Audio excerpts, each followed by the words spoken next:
Welcome, everybody, to the Daily Dose. My name is Robert, and I am here today with Chris Etheridge. Chris is a friend and fellow Dollar Baby filmmaker that I met at the King Con convention in late October 2024 in Las Vegas, the first ever. So, Chris, first off, I was asking you a little before we started, but how are you doing? This is we're almost a week removed. How are you feeling? Right? Yeah, a little recovery time. It was a lot, but it was a fantastic time, right? There was so much good kingness to be had there, and right, and such great people. I'm glad that we met on the panel because our film screened together.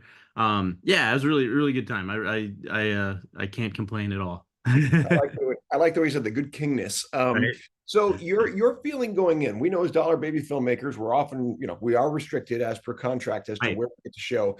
This was a unique place to show. You've shown because your film's been around for what, 12 years? Is that right? Yeah, it came out in 2011 actually. So 11 to 12, like late 11 to late 12 was kind of the festival run for that So film. Yeah. you've shown in various festivals that Yeah. you've been allowed to. And interestingly, I've spoken to Billy, and he also did a Survivor type. You guys came out right about the same time, which is fascinating. Yeah, he came out in middle of 2012, I think. So Yeah. yeah, so we had some crossover. We had some crossover. However, you hadn't met. No, not until this weekend, right? And We've so, spoken on online several times, but yeah, that was kind of cool. right. So let's do that. Let's talk about that for a minute because, as Sure. Dollar Baby filmmakers, it's a brotherhood immediately. It's oh my gosh, you got that. We know what we went through. We know what it was Yeah. like, the challenges. But you met a guy who did the same story, Survivor Yeah. type, did it very differently, both successful in their own right. What was that like? Meeting, sharing, seeing, and all that sort of stuff. Yeah, I mean, it's really cool. Like we had, of course, we had communicated back and forth several times, and even once at the Atlanta Horror Film Festival, they screened back to back. I live in Atlanta, so I was able to actually attend that. They screened them back to back, and then we had a discussion with the audience about adaptations and the different choices. And and ours are very different choices, right? The short story is told in diary form, so Billy went with the video diary form. Like he had a camera, and I went with a more traditional narrative because I wanted to get into the backstory. So we did on the island and flashbacks off that sort of flashbacks over time show how he got to the island while he is, on the island, facing what he's facing on the island. Yeah, um, yeah. We've given the nutshell story away about him eating himself, so that's not. right. Oh, okay. Yeah. Right. But You what I know it's thought was, coming. It doesn't change yeah, at it's all with this. it's a gory one for sure. And what I thought was pretty, and there's a key scene where he has to remove part of his foot.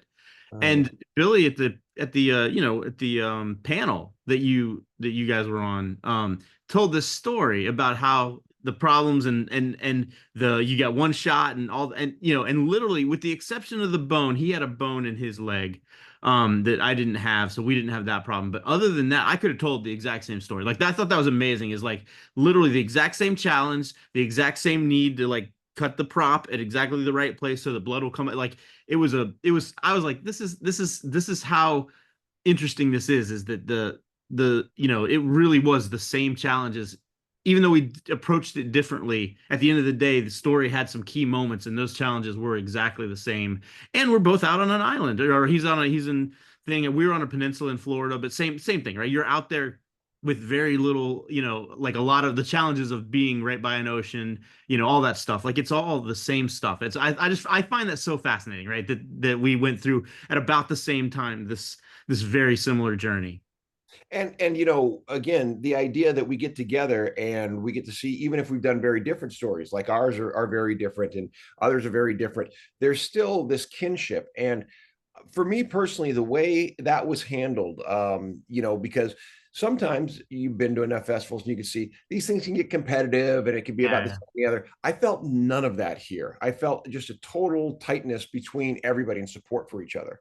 I mean, that's the beauty of the program is it's non-exclusive, right? You don't have any ownership over it, right? It's King's stuff. He's like, hey, you can play over here, but this person can play over there too, and this person can play over there too, and have fun, but it's not yours, you know. Yeah. So, and the thing, and what I think what's really nice too is probably for all of us to some degree is, you get a 2-year window, and after the 2-year window, it's on a shelf. Like there's nothing you can do with it, and then someone's, the like the sky's opened and it's like, hey, you get one more shot. And so we all show up and we're like, yeah, finally, and the audience that is watching them is the best primed audience for these films because they want to see Stephen King films. So it's the perfect situation. So let's come back in the next episode. Let's talk about that audience and talk about the convention. We'll get specific about your experience there at King Con. Perfect. Thanks. This is the Daily Dose, and we'll see you on the next episode.